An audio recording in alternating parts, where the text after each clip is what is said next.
Hello, Bladers! Belial here, and today we're going to talk about a topic that I kind of briefly spoke about in one of my ramble sessions. And this one's going to be on the term like playing fast and playing slow, and how I use a launch to kind of talk about that, but not really get too in depth of what I really mean. But basically, in the game, you can approach in a variety of ways, and one of those ways is to really play at a faster pace if you feel like you're going to get a better hit off, especially in the early game. So, for example, a blade like Dran Buster, right? Dran Buster is not a blade that has a lot of stamina, so therefore, you don't really have the option of playing slow on him, but that's not actually true, though. You do have some playability, even on LF sets, to do like a slow drop launch versus certain matchups, right? So last time we talked about having a slow drop stall that I just pummeled. So you can take the matchup and pretty much have a higher chance of a precision hit early on by having a drop stall, wait for the opponent to get in the middle. Now, fast is kind of a little bit different though, because with playing fast, you want to essentially, the best form of playing fast is trying to aim to where your opponent's going to be at and kind of having a good prediction on their launch. But other than that, you can just aim to play the game in what would be your strongest point win condition at a certain time if you make impact, right? So what I mean by that is, if I can get them right off launch, or if I know they're going to be going around this area at a certain point in time, you can actually think about how you can hit the opponent there in the fastest amount of speed and in just one quick succession. So for Buster specifically, this is an example of how I would play fast on it.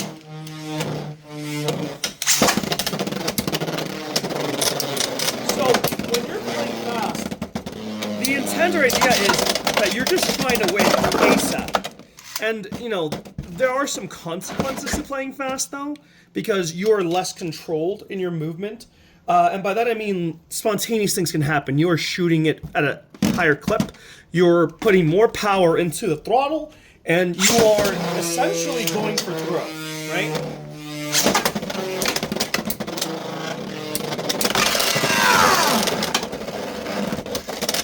That's what I mean by going for throw. You are just going to have a high percentage play with a incredible amount of force. And generally you can actually control in fast and slow. You can do control in both technically, but it's harder for fast, so you need to practice that launch to get it like that. And so when would I actually be playing fast? It depends on the matchup. For example, with Hover, you can kind of play whatever you want with Hover into the Rod matchup, because it's very good into Rod. But with Wolf, you actually have to take it slow, and you pretty much, your best win rate, it's probably going to be doing your own reverse or a drop stall, which honestly the reverse leads into a drop stall, so those are basically the same technique in that sense.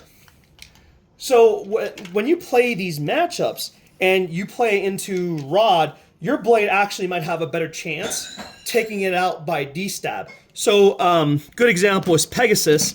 Pegasus is not the best at bursting Rod, but he can destabilize Rod and Wolf. So what you can do with him is play slow, and instead of going for a 2 or 3, you're going more for a 1 or a 2, right?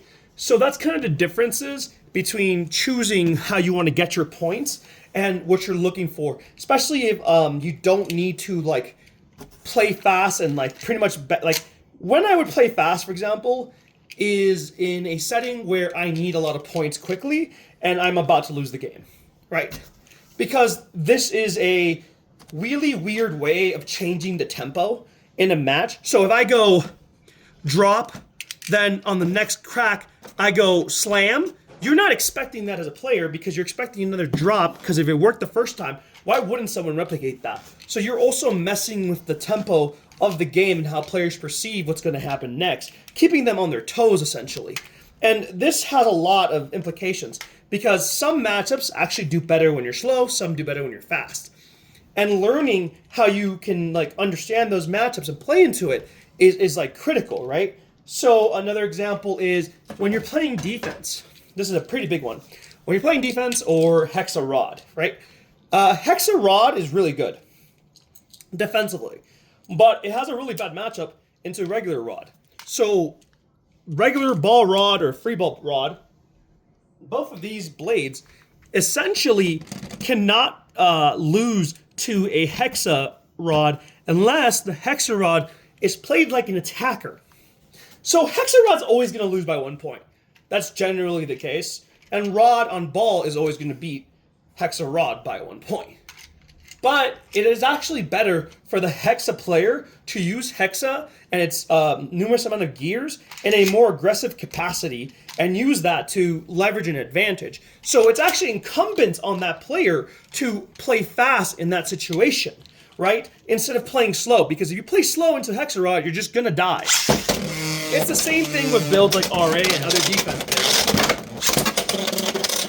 You don't want to play just to stall, like with defense in particular.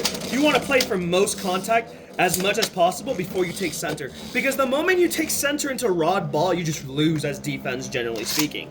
So that's kind of one of the things that, you know, players have to understand is you have to play these matchups differently when you're coming into the game and when you're thinking about your opponent and their blade, what they're playing. How do you want to play the game? Now, I simplified it by saying slow, fast, because it's the simplest way to kind of discuss this, but it's a little bit more nuanced than that as well, because there's other things that kind of play into this. But for the most part, the idea of slow is that you are going to play more passive in the early game, generally speaking, but to maximize the odds of getting a stronger hit in the mid to late game. Now, this yields advantages regarding destabilization and for even easier times at pretty much getting like a 2 point essentially in the mid game. Now, this does not work for every matchup and it does not work for every blade. Dram Buster doesn't really like playing slow, but you can play it slow. This is an example. And on the other hand, there's fast, which is the opposite of the slow matchup. In fast, I want to take the game as soon as possible in the smallest amount of time, and I want to use it to disrupt tempo and go for some really strong swings. When you play fast, you are inherently gambling. It is a little bit more coin flippy. That's actually the truth behind it, but it's intended to be that way because the idea is that you're going all in, right? So there is a benefit to that. It is also very good for swings in the game, especially if you need a comeback. But that's okay. You can also just play it slow in those situations as well if you feel like that's a higher percentage play. It really depends on the matchup, and it really depends what you're going for. So, for example, burst. Anytime you want to get a burst, or your win condition is burst +3, then actually fast is really good for that. That's what you can do instead of this crazy drop I'm doing. We're gonna do just a regular fast drop.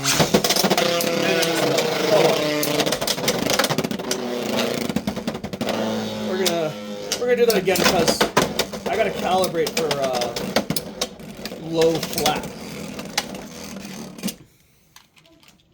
Let's do that one time.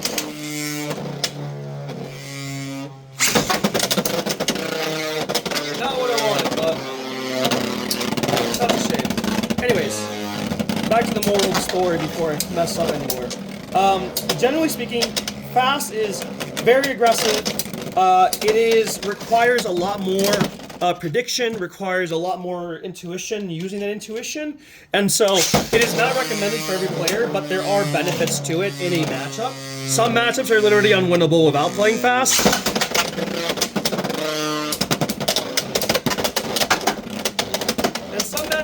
Crazy. It's also beneficial if you're playing fast with a 160 or other type of bracket.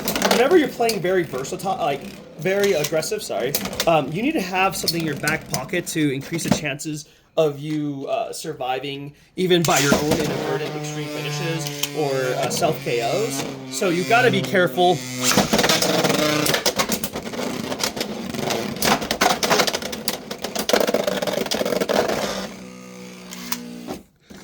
And that's pretty much why. I mean, this is on 4 right now. I would probably run it at a higher I think it would do a little bit better in 160. That's usually traditional for him, but those are being used everywhere else. Let's go to Wyvern instead. So Wyvern is one of the blades that can play fast, can play slow. It can kind of just match the game, and it has good stamina, or at least decent enough stamina. Its hits are good. It's got multiple win conditions. And so, while Dram Buster prefers playing a little bit faster, the Wyvern can play both slow and fast in multiple matchups. And there's a lot of blades that have this, like, factor to them, like Scorpio. Gotta relaunch that. So keep that in mind when you're making your decks, which blades you're actually prioritizing and what they can do in a certain matchup if it gets to it. I'm trying to cut in, but I didn't get into the actual, to the reverse enough, fast enough, unfortunately. This is why it's hard. That was a good KO. But it's kind of hard sometimes when you're doing solo testing and you need to do multiple unique launches.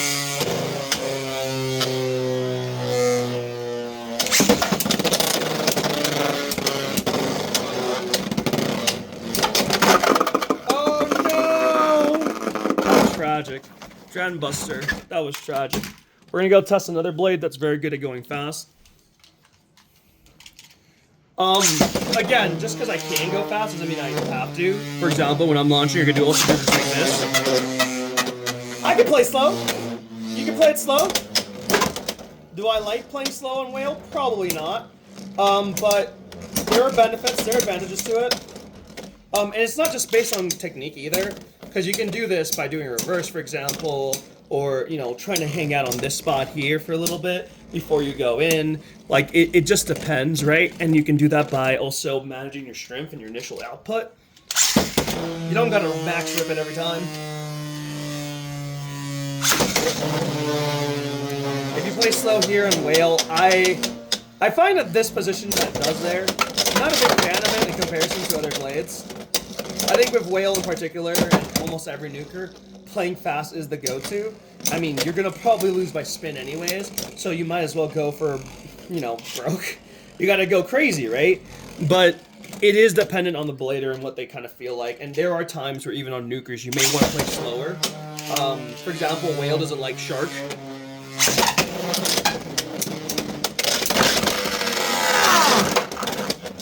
That was fast. Like I said in the past stream or Ramble Fawn, this is basically just a very simple way to help players understand how to play Whale and like think about these things before they get into the game itself. Just because it'll make them better slightly and helps with their overall comprehension of like the game, the matchups. At the end of the day, this is spinning top, so there's only so much that you can do about it, especially once they hit the arena. The idea is that you want to maximize your chance to win as much as possible. If it's a 1%, 0.5%, 0.2% difference, that adds up. And if you have a long tournament, for example, eventually it's going to land in a position where you are making your own luck and your own comeback chances or win conditions, right? So I think from that perspective, there's a lot we can control, and we want to take and maximize that control as much as possible in the moments that count, and then understand when we can leverage something else, like aggression, right? So for me, that's kind of the cool part about this game, where it is pretty nuanced like that, even if it's just spinning tops.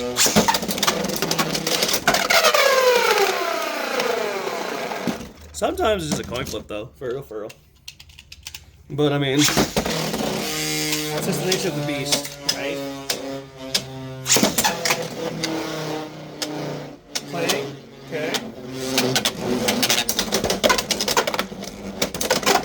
So, one other thing to note is on bits like kick, there is an incentive to do this, but I actually think it might be better for players to go slow into AVA specifically. AVA, when both blades are flying at max strength and max speed, does become a bit worrisome. because it means that you are likely both to die, or there's going to be a redo on the match. So that does suck, and it does kind of feel weird. And I think ABA is a lot about positioning. So playing fast can be good in some ABA matchups, like if you're a nuker into attacker. If you're like, for example, Shark has a good like ratchet snipe ratio on Pegasus, and like the moment Shark hits Pegasus, Shark's gonna go flying and lose most of its stamina anyways. So you might as well go and try to kill Peggy as soon as possible, right? In that matchup. I landed on it. Incorrect play. So, I mean, those are my thoughts generally about fast and slow. It is just a different way to consider, like, the speed of your play and how you want to approach a match. And for Bladers, I think that's kind of important. So, this is another episode of the Demon's Tribune. And so I'm going to say goodbye to Bladers and my fellow demons, and have a great day and a great night.